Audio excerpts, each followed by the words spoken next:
ഞാൻ ഹംസ. അല്ല, ഹംസൻ. ഹംസൻ MBBS. ബിബി, ശാന്തൻ, അജു.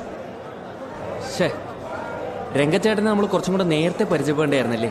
എങ്കിൽ സീനിയേഴ്സിന്റെ അടുത്തുനിന്ന് നമ്മൾ ഇത്രയും തല്ല് കിടന്ന് കൊള്ളേണ്ടി വരത്തില്ലായിരുന്നു. അവന്റെ എല്ലൂര് വെല്ലൂര് പോലും എടുക്കാത്ത വിധത്തിൽ എന്റെ ഗുണ്ടകളാക്കിക്കോളും. ഇന്ന് വേണ്ട, നാളെ കോളേജിൽ എല്ലാവരും ഫ്രണ്ട് ഇട്ടിടിയാം.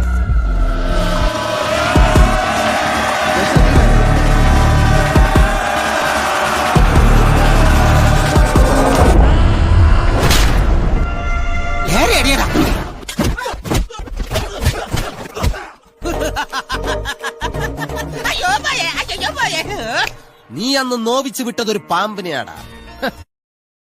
ചേട്ടാ, രംഗൻ ചേട്ടാ എങ്ങനെയാ ഇത്ര സെറ്റപ്പ് ആയത്? അപ്പോ ജ്യൂസ് കട, പതിവ് പോലെ ജ്യൂസ് അടിച്ചുകൊണ്ടിരിക്കുന്ന അണ്ണൻ, അവിടെ അലമ്പുണ്ടാക്കാൻ റെഡിയായിരിക്കുന്ന